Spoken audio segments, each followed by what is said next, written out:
Moin Leute und herzlich willkommen zurück zum Programmieren lernen. Heute wollen wir uns mit Logging, also dem Speichern von Logs, von Mitschnitten oder von irgendwelchen Informationen in Dateien beschäftigen. Und zum Logging gibt es noch ein bisschen mehr zu sagen wie nur zu normalen Dateien, denn normalerweise werdet ihr diesen Logger nicht selbst schreiben. Ich werde euch aber trotzdem zeigen, wie es funktioniert, aber ich werde euch natürlich auch zeigen, wie ihr den benutzen könnt. So, also wir importieren jetzt einfach mal Logger. Und manchmal heißen die auch Logging oder sowas, aber das ist wieder mal von der Programmiersprache abhängig.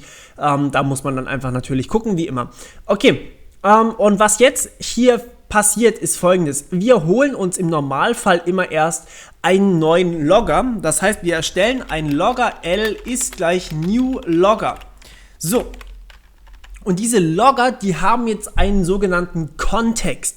Das heißt, man hat normalerweise ja in seinem Projekt nicht nur eine Klasse oder eine Datei, sondern viele verschiedene Klassen. Also zum Beispiel eine Hund-Klasse, eine Dalmatiner-Klasse, eine was weiß ich. Wir hatten das Beispiel schon. Und was wir jetzt hier machen ist, wir geben normalerweise an, in welchem Kontext wir uns befinden. Das ist sinnvoll, wenn wir nachher in Richtung von Suchen gehen innerhalb des Logs. Dann kann man da natürlich effizient suchen, was ist wo falsch gegangen, beziehungsweise man sieht, was falsch gelaufen ist und man sieht direkt, wo etwas falsch gelaufen ist. Das heißt, wir geben jetzt direkt hier an, unser Kontext ist unsere Klasse, also normalerweise unser Paket und unsere Klasse sogar. Das heißt, Modul.class wäre jetzt unser neuer Logger. Oder teilweise sogar die Funktion auch hinten dran. Je nachdem, manchmal kann man das auch dann innerhalb des Loggers noch zusätzlich angeben. Aber normalerweise beschränkt man sich auf Modul.klasse oder teilweise sogar nur auf Modul. So, und was jetzt hier passiert, ist, wir haben einen Logger L in der Hand. Der erstellt automatisch, ich kann ihm natürlich teilweise noch sagen, wo er hinloggen soll, also den Pfad und die Datei und so weiter. Klar, kann ich alles machen, aber oftmals passiert das alles automatisch.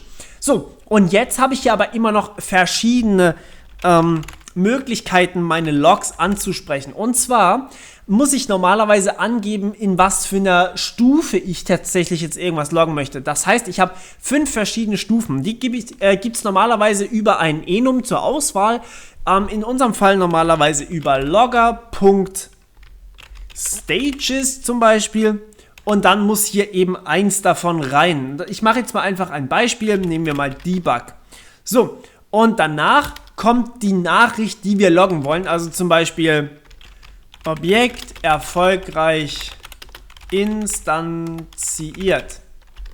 Beziehungsweise, ich weiß gar nicht, neue Rechtschreibung ist, glaube ich, mit Z, alte Rechtschreibung mit T, ich weiß es nicht. Ich meine, aber im Duden steht es mit Z mittlerweile drin. Okay, deswegen belassen wir es einfach mal dabei, ist ja auch nicht so wichtig. So, und jetzt haben wir sozusagen eine neue Log-Nachricht in unseren Log reingeschrieben. Das heißt, wir haben jetzt eine Datei und die können wir normalerweise auch durchsuchen.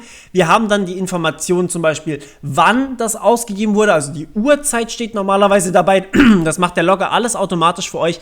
Dann steht natürlich hier die Stage dabei, das heißt, was für ein Level wir hier haben, also ob das Ding jetzt irgendwie Debug ist, dazu komme ich aber gleich noch genauer. Und wir haben natürlich die Log-Nachricht dabei und wir wissen gleichzeitig sogar, welche Klasse das ist. So, normalerweise kann ich jetzt hier aber auch noch zusätzlich meine Methode irgendwie angeben. Manchmal mache ich das hier vorne dann. Also es kommt natürlich auch immer auch auf die Logger-Funktion bzw. die Logger-Klasse hier an, die wir benutzen, wie mächtig die ist. Normalerweise schreibt man dann irgendwie noch die Funktion dabei, dazu, wo man gerade ist, damit man auch weiß, okay, ich bin in Modul, ich bin in Klasse und dann habe ich hier meine Funktion, was hier gerade erfolgreich passiert ist. So, oder was eben auch schief gegangen ist. So, und jetzt gibt es wie gesagt diese verschiedenen Werte und die möchte ich ganz kurz mit euch durchgehen. Und zwar, es gibt not set, gut, das ist dann in etwa für sich sprechen, das ist die schwächste Stufe überhaupt, das ist einfach eine fast nichtssagende Aussage, wenn wir hier irgendwas mit not set loggen. Dann gibt es als nächstes Debug, das ist nur für den Programmierer tatsächlich. Es gibt eine Info, die ist teilweise sogar schon für den Nutzer gedacht. Es gibt ein sogenanntes Warning, das wird jetzt langsam schon kritisch. Es gibt einen Error, das ist ein Fehler, ein nicht so geiler Fehler, wenn zum Beispiel irgendwas nicht vernünftig läuft. Und wenn wir einen Absturz haben, dann gibt es noch Critical. Und wenn man Critical irgendwo sieht, dann muss man sich natürlich auf jeden Fall drum kümmern, was da gerade passiert ist. So, und ich kann jetzt hier teilweise auch meinem Logger sagen, welches Level er die ganze Zeit loggen soll. Das heißt, ich kann hier sagen L.setLevel Und dann kann ich ihm hier sagen, logger.stages.error. Whoops, groß geschrieben natürlich. Was das jetzt bedeutet ist, alle Logger, also alle Logs hier werden erstellt, die entweder Error oder höher sind. Das heißt Error oder Critical. Und Warnings, Infos, Debug und Not Set wird einfach ignoriert. Das heißt, die werden nicht geloggt. Das macht zum Beispiel Sinn, wenn wir jetzt unser Programm ausliefern wollen an jemand anderes, damit der das benutzen kann, was ja im Endeffekt der Sinn von einem Programm ist, dass man es an andere Leute gibt. Und der möchte das jetzt irgendwie benutzen. Und ja, der braucht natürlich keine Warnings oder keine Debug-Informationen, aber wenn irgendwas schief geht, dann sollte der trotzdem irgendwie in der Lage sein, mir eine Fehlermeldung zu schicken oder selber dann mit der Fehlermeldung umzugehen, je nachdem wie berühmt mein Programm ist, oder in einem Forum zu posten oder so weiter und so fort. Und da macht es natürlich dann Sinn, alles was Error oder Critical ist, zu loggen und alles andere außen vor zu lassen.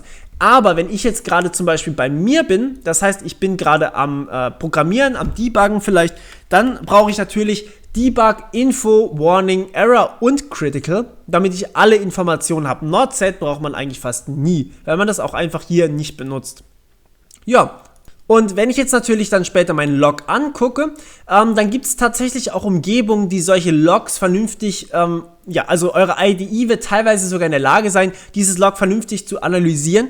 Und dann könnt ihr zum Beispiel sagen, hey, ich will nur kritische Logmeldungen oder ich will nur was weiß ich was für Logmeldungen. Und das ist natürlich ein Feature von eurer IDE, also zum Beispiel die Android IDE macht es wirklich super. Als kleines Beispiel, natürlich machen das PyCharm oder sowas, macht das auch. Und ihr könnt dann sagen, ich will jetzt nur die kritischen Nachrichten angucken, ich will nur die was weiß ich was für Nachrichten angucken, und dann ist es natürlich ziemlich cool, weil man dann eben direkt filtern kann, okay, es gibt keine kritischen, alles ist erfolgreich durchgelaufen, es gibt aber einen Error, das heißt, da muss ich vielleicht nochmal reingucken. Deswegen hier die Stages natürlich auch ziemlich wichtig. Ihr könnt das Ganze natürlich auch super selber schreiben, achtet nur immer darauf, dass ihr flusht, das ist mir vor kurzem passiert, dass ich vergessen habe zu flushen, das ist, ist dann doof, wenn der Logger vergessen wird und er hat dann am Ende keine Ausgabe. Man wundert sich, hey, ist doch alles gut gelaufen, aber dabei gab es 50 kritische Meldungen. Naja, okay, das war's schon wieder von meiner Seite. Ich hoffe, es hat euch gefallen und wir hören uns beim nächsten Mal. Bis dann, ciao!